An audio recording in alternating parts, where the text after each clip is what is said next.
what would be one of the pivotal things in the company's history that people might not know about that's really made Mossy Oak so successful? I think Toxie would obviously have better answers than I would on that. But, he's a dreamer and is persistent. He was dead set on creating this pattern that is now known as Bottomland. And he didn't have the money to go to a textile mill to create all this stuff. So he hounded all these people and finally got some lady to agree to make a small run of fabric for him. And we have it framed now, but it's a picture. It's his handwritten note and, basically begging them to make it. And they agreed to do that. And he goes in there and they said, all right, do you have your Pantone colors to match so we can make sure the colors are right?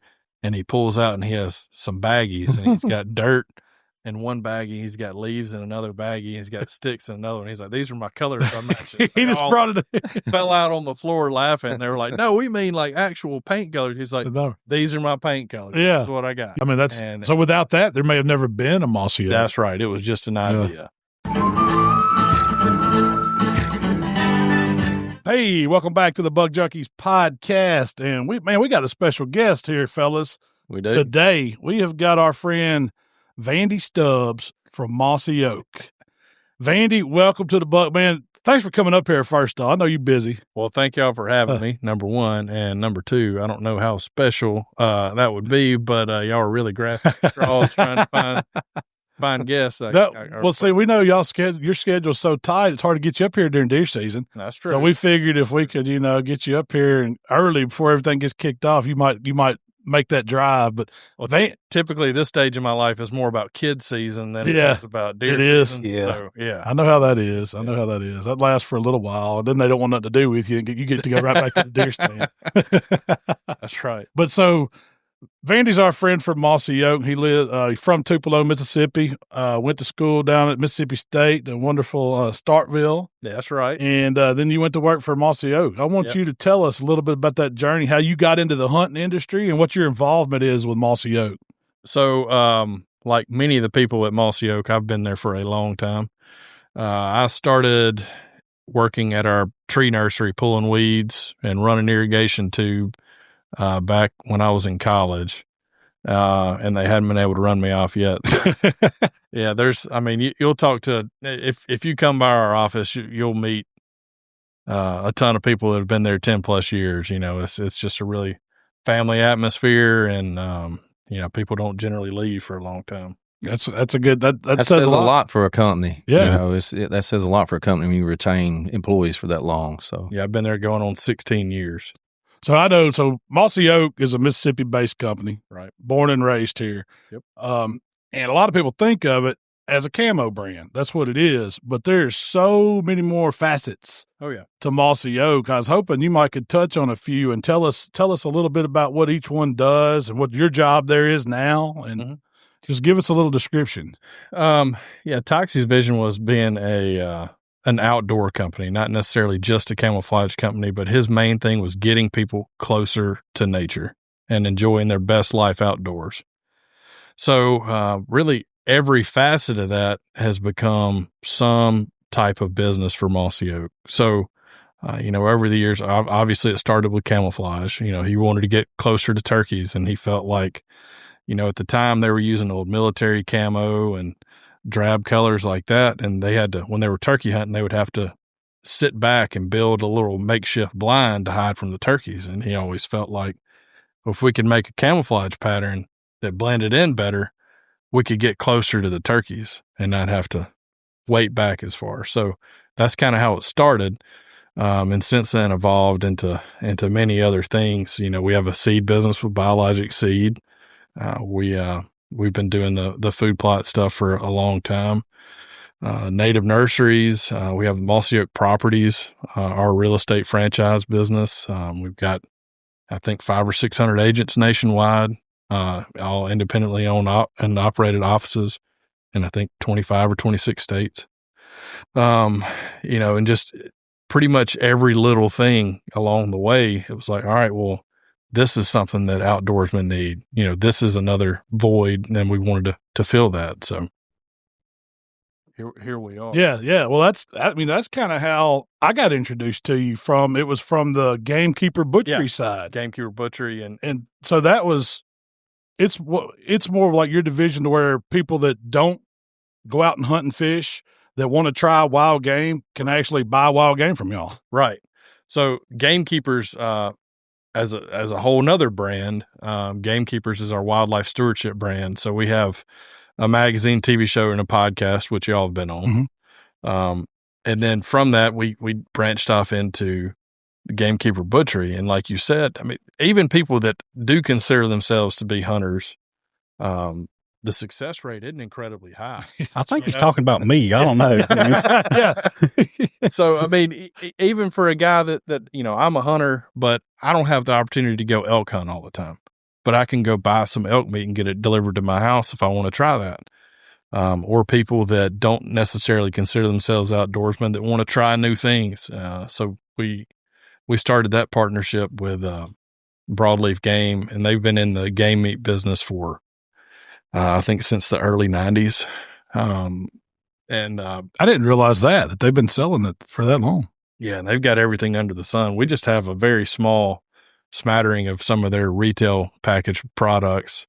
And then we've developed a few more things with them, like the wild boar tasso ham I think you've had, and the wild boar chorizo, just a few things like that we've developed with those guys. But yeah, the general premise was giving people access to those game meats they wouldn't normally have access to. You can't go into a grocery store and buy that right now in most places. You get rabbit sausage. Right. And and alligator. You might be able to in some places. For the most part. Yeah. So what's been some of the or your favorite or most successful sellers on there? If some people's looking to go to Gamekeeper Butchery and buy some. Well, if you remember right when we started this, you and Craig Verhaga had the bright idea to do the whole alligator. Yeah. Right when we were launching that website.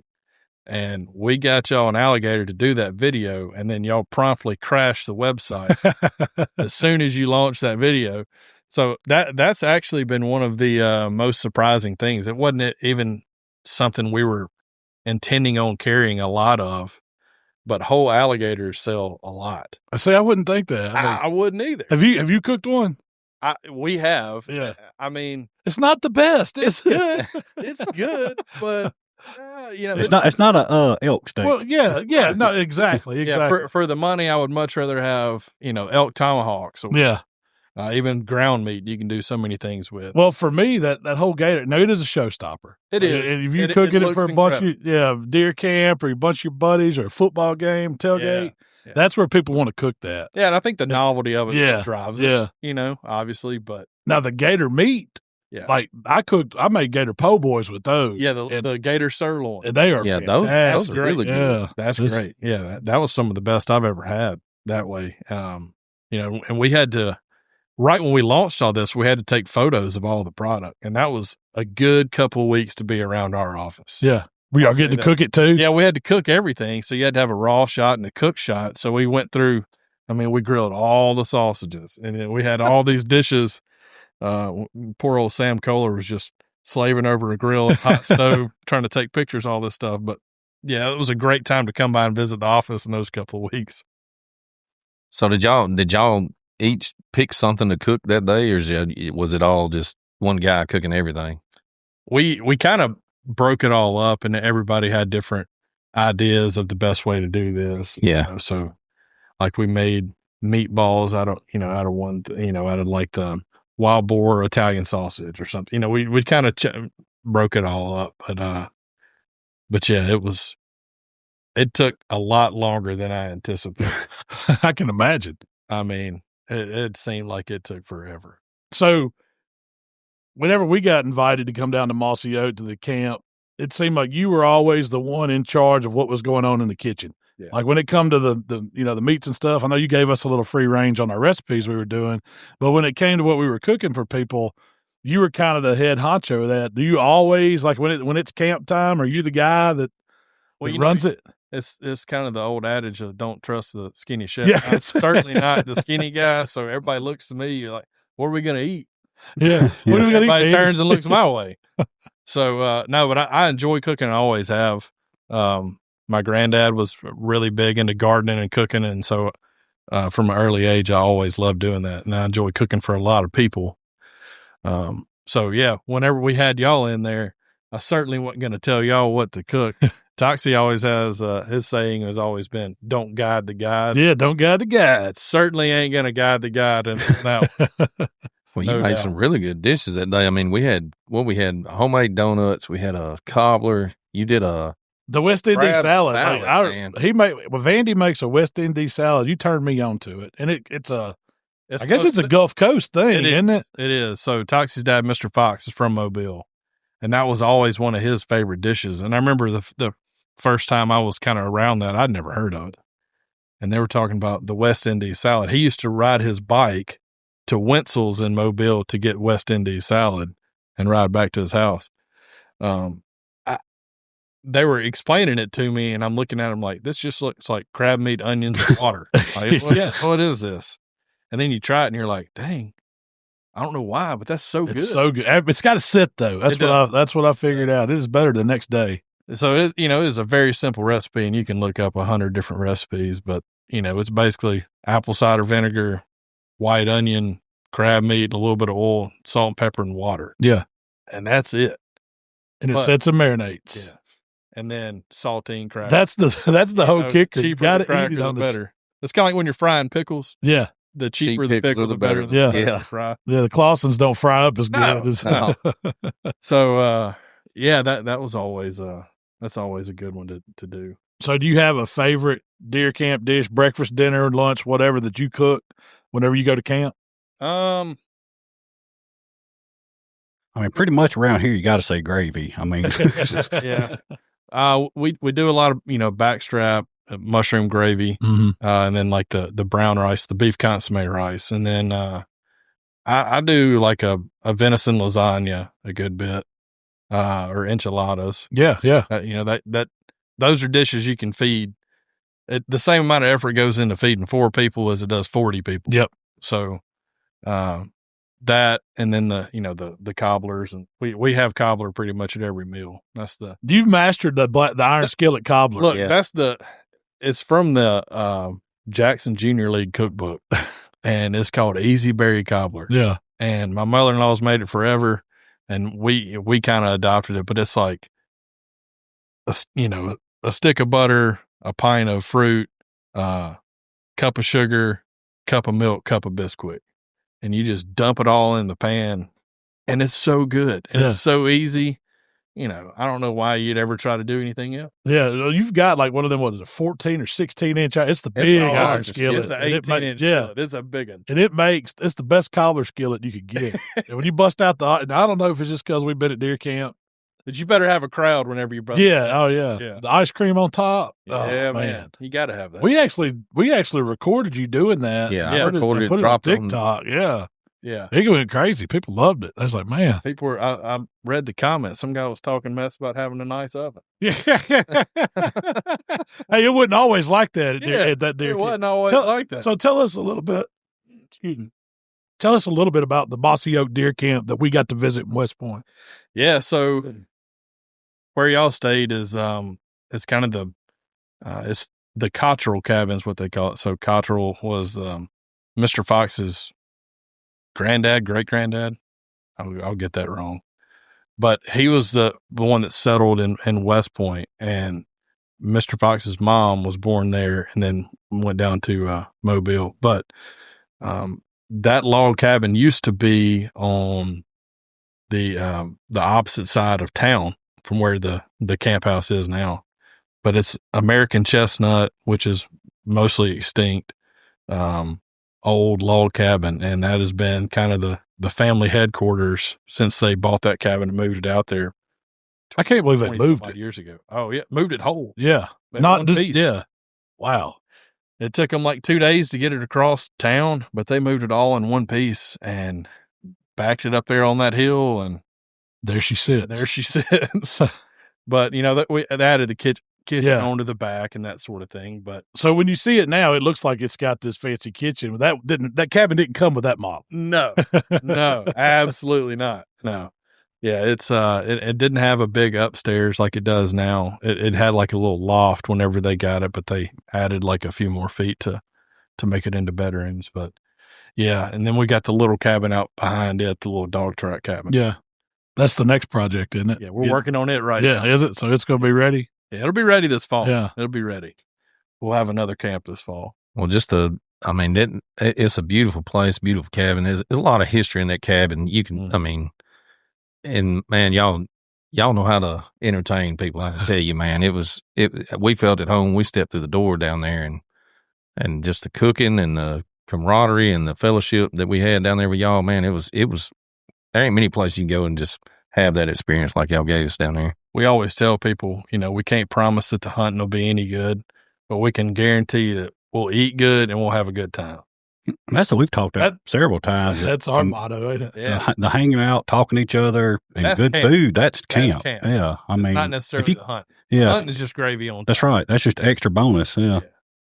And the last couple of times y'all came, we had our buddy Cole Chaney there to play music. Usually when you have a talent like that in there, it really makes everything absolutely go to the next level. So that's something I remember for the rest of my life. Yeah, sitting around. We might have had a little brown liquid to sip on a little bit, and I don't know what you're talking about. Cole picking the guitar, fire going in the fireplace. Yeah. Unbelievable music. He's super talent, man. It's going to be the next big thing. Oh yeah. Country music. He is awesome. Mikey was singing louder than Mikey was singing. There was folks. I don't think that was me. He had more brown water. I don't think that was me. I might have been sitting next to somebody that was. Yeah, they might have to slap me and tell me to shut up. Sometimes I get beside myself. I can't control it. Yeah. But we still managed to get up and hunt in the morning. See, that's the kicker there. Yeah, absolutely. I don't know how sometimes when people snoring. I'm sorry. Now this is one of the cool things about that cabin. Like I was upstairs and in the bed I'm in, and I don't know why sound carries like it does because I was a long ways from where people were talking, but there's spots where it's just like it's on a microphone and it comes up those old walls and you can hear every conversation. There's no divider between downstairs and upstairs other than the floorboards. Yeah. So that's what I told somebody one time. They were like, man, why is it so loud up there? It's like I'm sitting next to y'all. And I said, well, the floor you're looking at is the ceiling down here. So it's all one and the same. Yeah. There's might as well be a tuning fork, Well, it sure does, but yeah, sound carries in there for sure. Yeah. Yeah, that was old Cole. He woke me up the next morning he come over there and he's like, man, he said, you feel all right? I said, I feel fine. Why? I said, I keep you up. I'm so sorry, man. He said, you died 3 times. You quit breathing, Mikey, for at least. He said, I was standing over you at one time, poking you in the chest saying, Mikey, are you alive? I don't know why. I machines for that, Mikey. I know. Michael wouldn't share it. I had mine hooked up. He needed me to put a Y splitter on it. On a splitter on it. Keep it going. Splitter hose. But so besides, deer camp, Mossy Oak does a ton of events all year long. And we've been fortunate enough to get to go to the one I want to talk about, the FoxHole ShootOut. Yeah. This is one of y'all's big fundraisers. And if you could tell folks, it'll be coming up. Yeah, September 18th. Yeah, September 18th. So you want to touch on that, what that's about, why people would want to come, and how much fun it is? Oh, yeah. We started that event, man, I don't even know how many, I think 2017 maybe. 16. So way pre-COVID. Pre-COVID, yeah. We took 2 years off with COVID. But we started our Mossy Oak Properties division wanted to have a charity event. They just wanted some way to give back, and the main focus was St. Jude and Catch a Dream. Both big charitable arms of us. We really wanted to give back to those guys, and so it kind of started as more of a Mossy Oak Properties thing to go in conjunction with their annual conference. And then since then it evolved into being, it's more of a Mossy Oak corporate thing that Mossy Oak Properties is the title sponsor of. And then, it's just grown and grown and grown over the years. So the first year we did it, we knew we were going to have a golf tournament, and we said, we'll have a catered barbecue dinner or something and an auction. We'll see what we can do. And a buddy of mine, Ian Navarro in Nashville, at the time said, "You ought to do a live fire dinner." I said, "I don't know what that is. Sounds cool. It sounds cool, but I don't know anything about that." And he said, "Don't worry about it. We'll line it all up. I'll get some chefs to come down with us." And I was like, "Dude, we don't have a budget for any of this stuff. Like, we can put some people up in hotel rooms. Yeah. We don't have a budget for any of this." And we're trying to raise money. Yeah, we're trying to raise money, not spend money. Yeah. And he was like, "No, I think we can get a bunch of stuff donated. And I know these guys will come down and donate their time." And I said, "Okay, well, whatever you think." And the first year we did it, I was just blown away with all these chefs that showed up and shared their talent with us for this charitable cause. The meat products got donated, and it still to this day, it's by and large donated. We buy a few things, but most of that meat gets donated for that cause.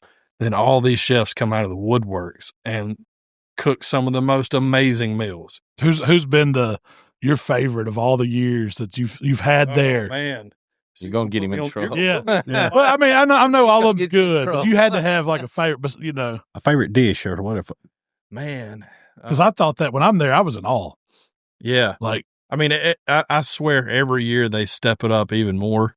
I hate to put anybody else's dish down, and it's not that, but last year, I think Chef Ty Timms made an elk griots and grits. Yeah, I had was that. Just out of this world. I mean, I'm trying to think of some of the other dishes we had. I know Michael Hunter did. He did like a giant paella. Yeah. The first year I went, he did the wild boar. And I was like, I had to go up. Yeah. Like, he brought me a piece as soon as it come off. Me and Mike were standing there by the pit, trying to get a little footage to share and promote it. And he's like, "Man, here, you want to try this wild boar? We just shot this thing yesterday." Yeah. And he said, "I've been up all night cooking it." And I was like, you know how that is. It's wild boar, and it's hot. It ain't like, it ain't wintertime. I was like, I don't know, dude.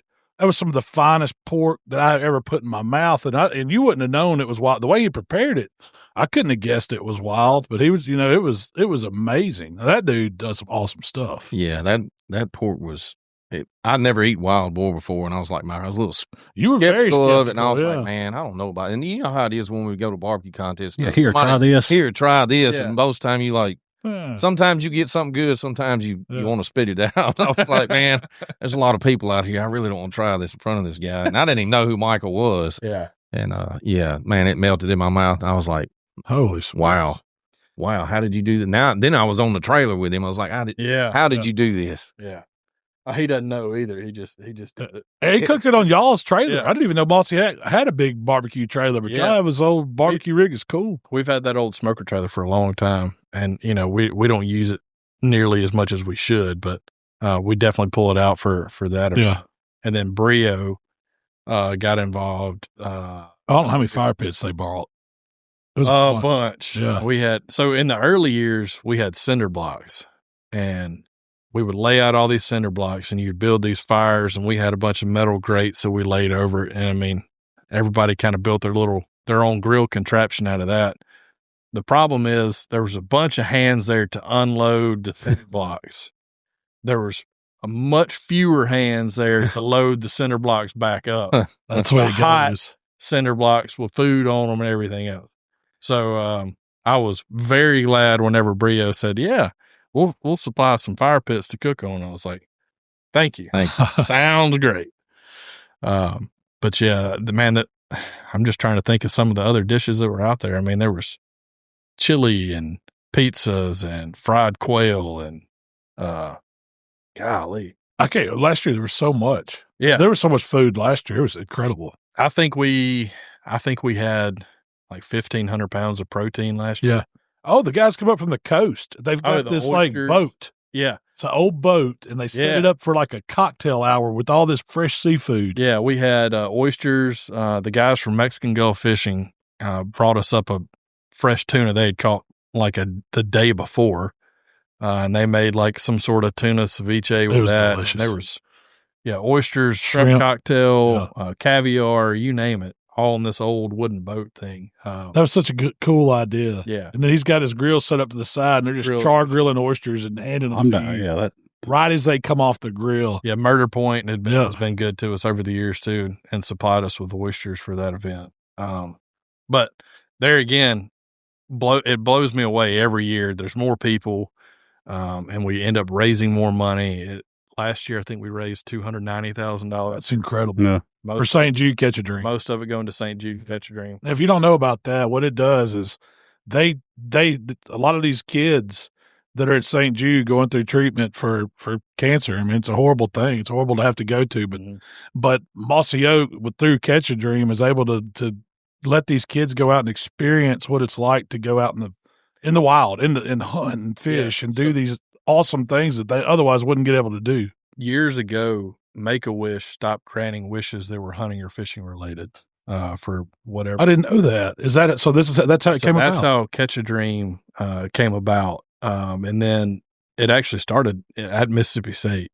And so the headquarters is still outside of Starkville. Yeah. We've obviously always been a huge proponent of them, but I mean, it is so important. I can't even begin to tell you how important Catch a Dream is to us. And we were fortunate enough last year to host Catch a Dream family at our camp in Alabama. And I mean, it was amazing. It was absolutely amazing. And one of the comments that they made that stuck with me, I was watching the kid killed a buck like the first afternoon he was down there, and then he went and shot a doe, and then we took him out night hunting, and he shot pigs and raccoons with thermals and stuff like that. Yeah. Oh man, he kind of did all of it. And so then we're at the lake fishing. It was kind of an unseasonably warm day, and I mean, he caught multiple bass over 5 pounds. Just pulling these hogs out of the lake, and just meant to be. And so I was talking to one of the other guys, and I look back, and the whole family's over there, and they're all laughing and cutting up, and I was like, "That's what we're here. That's why you do it. That's why we're doing it. A little escape for them. They were so appreciative of that, and that was unbelievable. That was an unbelievable experience for us. And it takes about, on average, one of those trips they say on average is $4,000 to $5,000. So, and they're granting those trips right and left. Yeah. Whether it's a fishing trip in Hawaii or an elk hunt or whatever, they're doing it all.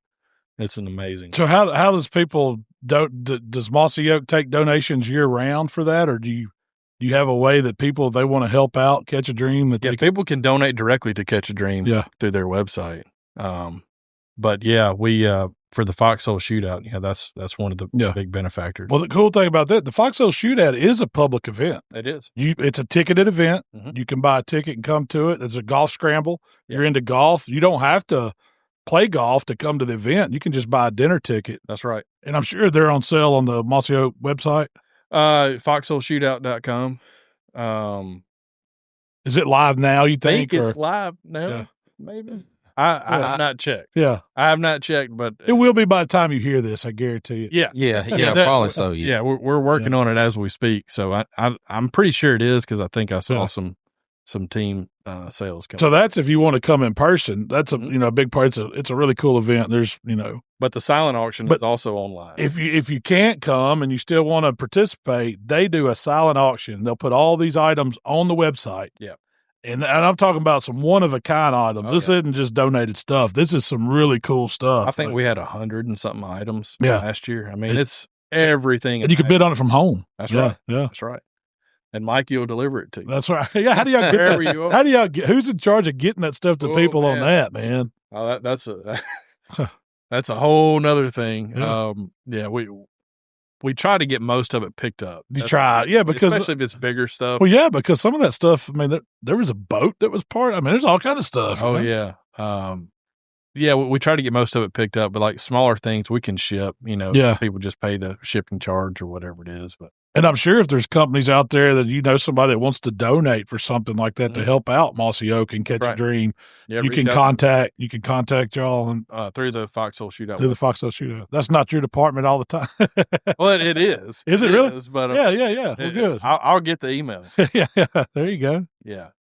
No, we really love that event, and that's been one of the better, in the industry that I've ever been to. That because it just the camaraderie there and, meeting people. It's a great networking thing. I mean, heck, I saw, who was just walking around there last year? Willie Robertson. Yeah. He was just hanging out. And I was like, oh, man.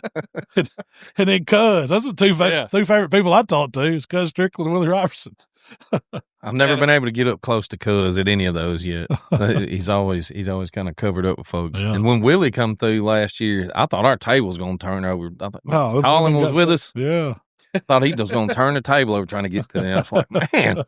I'll get you some one-on-one time with Cuz. Yeah. How about that? Well, I got to go, when we went over to the store last time we was down there, I got to talk to him for a minute and get a picture with him. Yeah, so that was, and a lot of people may not realize that Mossy Oak actually has a retail location. It's in West Point where the company's from. Tell people a little bit about that place. Oh, yeah, our retail store, we sell mostly just the stuff that we make ourselves now that you can buy online, but it's kind of a brand center for us, and we're actually going through the process of remodeling some stuff here and there in the store. So it'll be, hopefully this fall, it'll be kind of a whole different place when you go in there. But, we've got a bunch of apparel and we got bow shop and a little bit of everything in there. But it's more of a brand center than anything. I always have to stop when I go through. There's just something about the nostalgia of going to Mossy Oak, So you got to go see what's new or whatever. But, I mean, actually, upstairs is a great place. Like if you're a thrifty shopper, you want to find some discount stuff. That's not upstairs anymore. We have it in a separate building, and it's open like Thursday, Friday, Saturday. Yeah, so it's like closeout stuff. All the closeout stuff. And if you have like a mail order business, you'll understand this. You get a bunch of returns, and those returns can't just go on the shelf because they're already open. People have tried them on, that sort of thing. So we have that building for those returns, and it always draws a crowd. Every weekend it's open, it'll be full of people. Well, I also know that y'all do events there throughout the year too. So what's some of the big ones that people could attend at the store, actually? We do one called the Turkey Tailgate, where we have a bunch of call makers that come in and they'll set up booths, like custom turkey call makers will have booths in there. And then, obviously bigger events at or sales throughout the store and that sort of thing. That's right before turkey season. And then we'll have a kind of a similar thing for deer hunters in the fall. I don't think we have a date set for that. Yeah. It's usually October-ish or something. But, we're trying to have more and more events, more family-friendly events. But when we have those events, we'll have some jumpers for the kids. There'll be food trucks and usually some live music or something like that. But, yeah, we want to have more and more events throughout the year. I think it's a perfect place for it. Yeah. I mean, you come to West Point, go get you something good to eat and then go to Mossy Oak and hang out or get something from the food trucks there. That's right. Buy you some a new camo jacket or something. Go see Vandy. That's right. Support my kids. That's right. Please. No. Mikey, what else you got? You got something? Sorry. We pretty much skipped around all on this list. Yeah, I'm trying to keep up. Went all over my question. Yeah, I'm trying to keep up with it. Oh, here was a good question I wanted to ask you. So, Vandy, you get to pick your dream wild game meal. Ooh. What's on the table? Who's at the table with you? And what music's going to be playing in the background? That's a good question. We can get. All right. So Cole Chaney's going to be my background. Something told me he's going to have Cole there. Probably Another Day in the Life. Yeah. If that's playing, I'm in a pretty good mood. Dream meal, man. Look, I'm a big pasta guy, as you can tell by looking at me probably, but the camera's only from the chest up. Yeah. Probably like a venison or elk bolognese or something like that. Man, that's perfect with my family. That's who you want. So family style Italian dinner, a little Cole Chaney playing in the background. Bingo. Well, as much as we've talked about food, we should have brought food instead of food plot stuff and hats. I mean, yeah, no, you did bring us some cool stuff. I could have brought some meat. Didn't think about that. Speaking so this is the hat you throw over here is for a big head. I think that's why y'all threw it at me. The companion series hat, and a lot of people don't know they associate Mossy Oak just with camo, but when you go to the store or you go online, y'all have a whole new series of would you describe it as like every day for men and women and kids? Or so Companions was our casual line back in the late 80s, early 90s, and so we brought that back in the last few years. It's the tagline is instant old friend. So it was supposed to be a garment that like you've had forever. It's your favorite jacket, your favorite shirt, your favorite hat, that sort of thing. So we brought a lot of that stuff back. A lot of that is casual, everyday type stuff. And then we just released the Drift collection, which is a lot of more performance type fabrics, stuff to be around the water, fishing, swimming, that sort of thing. But yeah, we're kind of releasing more casual stuff as we go. Cause it's not just about camo. It's about enjoying the outdoors, period. So anything that we can do to facilitate that, we're interested in. Man, I know those breeches you give me down there that day. I think I got 2 pairs of them. Those are the most comfortable pants I've ever been in. The companions ones or what? Yeah. Yeah. Yeah. I make my wife wash them 2 or 3 times a week in the wintertime because I want to wear them every day that I can get them on, man. They're so comfortable. And I got a jacket from y'all down there. I love all the companion stuff. There's a lot of chamois fabrics and bamboo and cottons and stuff like that. It's my kind of stuff for sure. That's the chamois shirt. I mean, that's been one of my favorite wearing things. Even for a big guy, it fits good. It's hard to beat. Soft. Yeah, it's hard to beat. But yeah, so I guess with all the wild game that y'all have, what do you think's the most underrated wild game that you've ever had? Oh, there you go. I mean, honestly, I think wild boar is pretty underrated. And I'll be the first to say I was one of those people. We're invaded with pigs everywhere. And most of the ones you kill, you look at them, they're just nasty.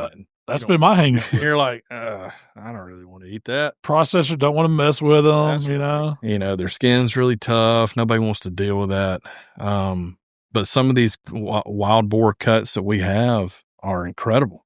I'm going to tell you, the chops. Yeah. Phenomenal. Yeah. What did we cook in Texas? It was a sausage, wasn't it? The chorizo. Yeah. Yeah, me and Jamie made very, very quesadillas with it. Yeah. And it makes some fire quesadillas. People went crazy over it. And most chorizos that you're going to cook are going to be really greasy. Oh, yeah. This was not. That one's not. Yeah. You have all the same flavors, just without all the grease. I've even cooked the ribs. The ribs are pretty dang good. I mean, they're not like a supermarket slab of ribs you're used to getting, but the meat itself is really good. Yeah. I would definitely say wild boar's one of the more underrated ones. I mean, everybody knows that elk is good. Everybody knows that venison is good. And then, quail and all that sort of stuff. Everybody already knows that that's delicious, but there's a lot of really good things you can do with wild boar at a lower cost. Mm-hmm. So that'd probably be my bet. So where does y'all's wild boar? Is it a Texas? It comes out of Texas. Yeah. Yeah. They actually live trap it. So it's true wild boar. Most of the other game meats have to be farm raised game. Yeah. Just by law. Yeah. By law. But the wild boar is live trapped and they run it through a process like a USDA processing facility there in Texas. Maybe that's why it's so good. Clean processing facility. Yeah. That probably helps, I've been lucky enough to have just stuff you brought, and I've had nothing that was like wild or bad gamey taste at all. Everything's been great, I thought. The sausages are phenomenal. Yeah. Like I haven't had a bad one that y'all have. And and of course the elk. The tomahawks. God, they're so good. Yeah. The quail, the gator meat. I mean, it's all really good. I don't think I've had the rabbit. I know y'all have some. You can actually buy a rabbit. You can get a whole rabbit, yeah. But there again, rabbit's delicious, but it's not going to be one of the things that I gravitate towards. So I was looking around at some of the Mossy Oak recipes y'all had on website, and I saw one from Vandy Stubbs. Hey, man. And it was the one pot Instapot squirrel and dumplings. I want you to tell us about squirrel and dumplings. I remember making that recipe. Dude. I remember they were doing a podcast on squirrel hunting, and somebody brought us some clean squirrels, and Bobby was like, "You think we could cook up some squirrels?" And I mean, I've made squirrel and dumplings before. Yeah. So I mean, you got to cook them forever, or essentially that's right. raise them forever. Yeah. So I was like, I bet I could do it in the Instapot and do it a lot faster. So that's what I did, and it worked out pretty good. But man, picking all the bones clean was right. It is a job. So did you pressure them and then pick them and then put them back in the pot. Make your gravy and dumplings. Made the gravy and dumplings and everything, and then put them back in the pot. Can't be bad. No, I mean you cook any kind of meat. Yeah. You pressure cook it for an hour. I don't care what it is. See, we need to take you over to the World Championship squirrel cooking. You already got your menu down. Let you do that. I've talked to that guy. Yeah. Did you ever talk to him? I did. That's a really cool event. We've been the past 2 years. That's an event we want to go to at some point, but we just didn't have the manpower. Yeah, that's the only bad thing, man. It's right there around kickoff of football season. Everybody's into dove hunting's just getting going, and it's going to be so weird this year. I think dove hunting opens on a Monday for us here in Mississippi this year on the 1st. Yeah. So really that next weekend will be the first real big dove weekend. So we've already, we already kind of talked about how Mossy Oak's more than just a camo company. Mm-hmm. What would be one of the pivotal things in the company's history that people might not know about that's really made Mossy Oak so successful? Man, you really came with a tough one. Sent me some of these ahead of time. Well, we don't. I can't give you a cheat sheet. I can give you the cheat sheet, but I don't know where Malcolm's going to go with it. I'm trying to go in order, but that's a good question. Yeah. I think Toxie would obviously have better answers than I would on that, but There's several videos you can watch online about the history of Mossy Oak and how he got started. But he's a dreamer and is persistent, and he was dead set on creating this pattern that is now known as Bottomland. That was just Mossy Oak, and it came in 2 colorways, Hill Country and Bottomland. But he was dead set on creating that pattern, and he didn't have the money to go to a textile mill to create all this stuff. Yeah. So he hounded all these people and finally got some lady to agree to make a small run of fabric for him. And we have it framed now, but it's a picture, or it's a letter that he wrote. And if anybody knows Toxie, his chicken scratches is awful. It's his handwritten note, and basically begging them to make it, and they agreed to do that. And he goes in there and they said, "All right, do you have your Pantone colors to match so we can make sure the colors are right?" And he pulls out and he has some baggies, and he's got dirt in one baggie, he's got leaves in another baggie, he's got sticks in another one. He's like, "These are my colors I'm matching." He just brought it fell out on the floor laughing. They were like, "No, we mean like actual paint colors." He's like, "No, these are my paint colors. Yeah, that's what I got." You've got to find West Point dirt. Yeah. Oak leaf. That is the pivotal moment that somebody was willing to do that. Well, yeah. I mean, so without that, there may have never been a Mossy Oak. That's right. It was just an idea. But ever since then, we kind of joke that all of our other brands are just hobbies gone wild. Yeah. So at one point in time, he always liked picking up acorns and growing trees and that sort of thing. And then looked up and my mother-in-law said, you got to do something with all these trees. He had a couple thousand trees growing in the backyard in pots, and had black tarp all over the ground and sprinklers rigged up. And so there happened to be a poinsettia nursery right down the road from us that went out of business, and he bought that facility and turned that into our tree nursery. Did he plant all those with the intentions on selling them, or did he just planted them to do it? Yeah, with the intention of, I'm going to grow these up and I'm going to plant them in different spots. Food plots and stuff, and have, yeah.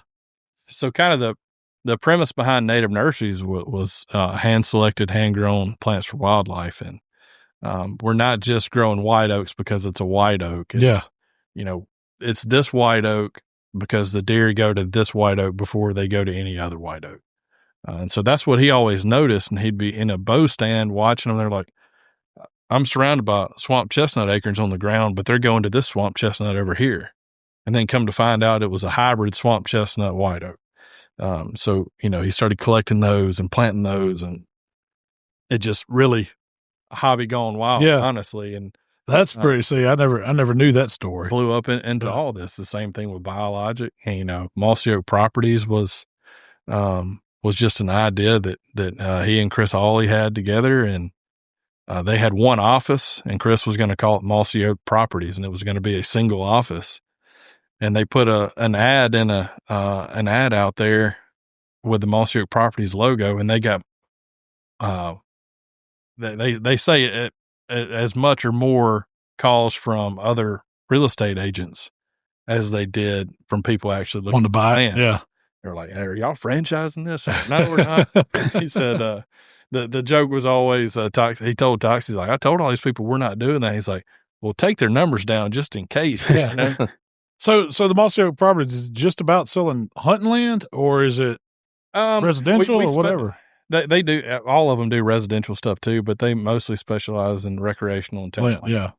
So if you see that Mossy Oak sign out there for sale, Mossy Oak Properties, you pretty much know it's going to be a legit hunting ground. I mean, the guy, yeah, exactly. And you need to buy it. Yeah, guaranteed right now. Right guaranteed. There, yeah. Guaranteed to kill a booner. They're on there. Yeah. No, those guys are land specialists is what we call them. And they know exactly what they're talking about. These guys know timber, they know land values, they know all that sort of stuff. So, they'll coach people into making the correct investment. Mm-hmm. They're not all about a sale, but with a little bit of recreation in mind. Not that's just, not just that's right. making a land sale. Yeah. And, COVID really kicked a lot of that into high gear too. I think people realize that, I've been saving all this money and I have a bunch of money in the stock market. And at the end of the day, I can't enjoy that. Yeah. And so people turn to land investments. A lot of people did anyway. And you saw a lot of people buying small recreational farms. Like, I want something I can go enjoy with my family, go fishing or go hunting or hang out at the cabin. So we've done that. I mean, that's kind of how our stuff got going. And we just been, spend our time down there learning how to take care of the land. And I mean, that's where I want to be. Yeah, exactly. I don't want to be just sitting in the house. So.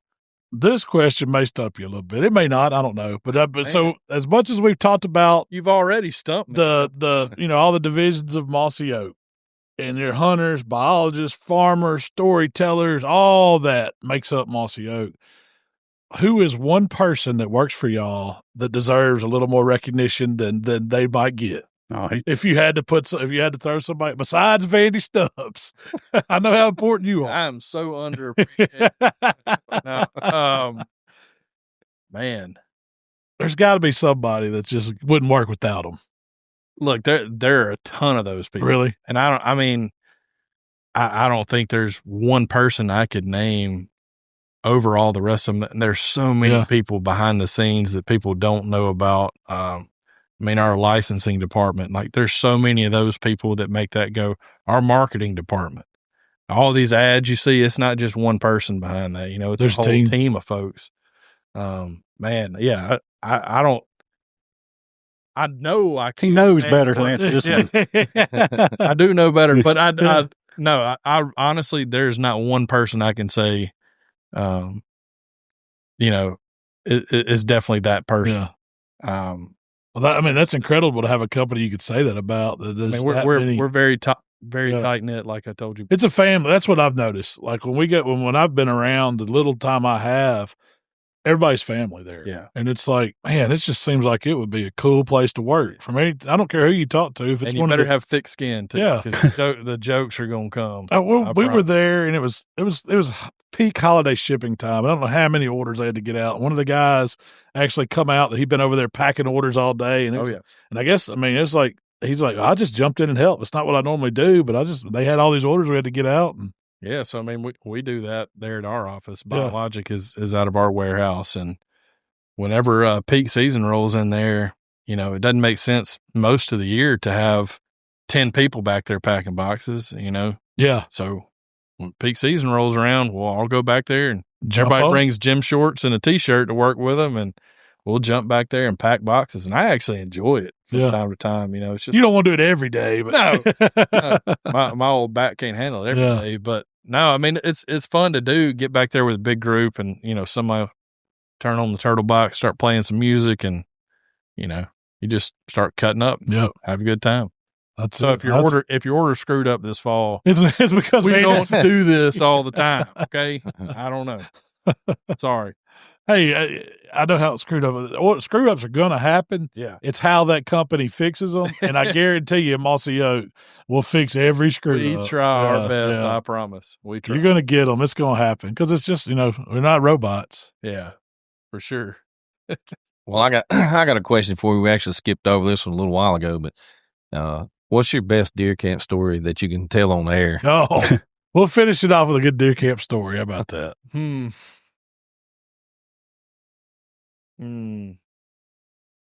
There's a lot that come to mind that you probably can't tell on there.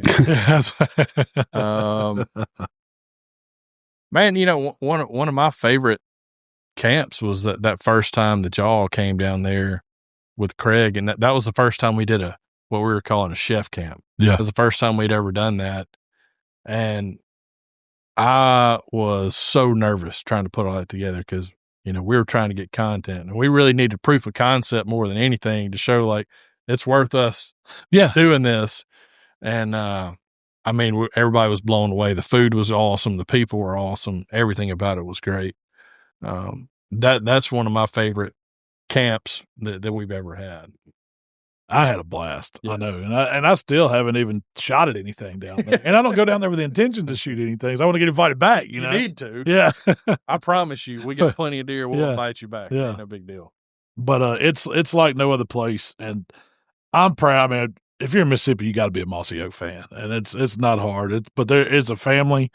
It's a great company. It's great for the state. It's great stewards of the land, promoting, the outdoor lifestyle that we all love and grew up with, and then the give back part of it. I think Mossy Oak covers every aspect of what a successful business should and can be right here in the state of Mississippi. So it's really a treasure. And we appreciate you, Vandy, for everything you do for us, for coming out here and spending some time with us, man. Y'all keep doing it so we can enjoy it. We're going to try to do it as long as we can. We're a small family business, and we operate that way. But, we're going to try to keep doing it the same way we've been doing it.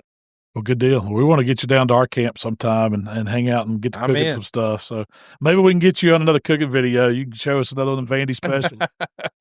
That West Indies salad, man. You can do that on video, I know. I'm running out of tricks, man. I only have just a small handful of them. Well, see, I've never made a venison or deer bolognese. So if you can show us that would be, right. Talk about some pasta. I can do that. Now. Sounds good. All right. Well, hey, we appreciate y'all hanging out with us here, Buck Junkies. We will be back next week to do it again. So till then, we gone.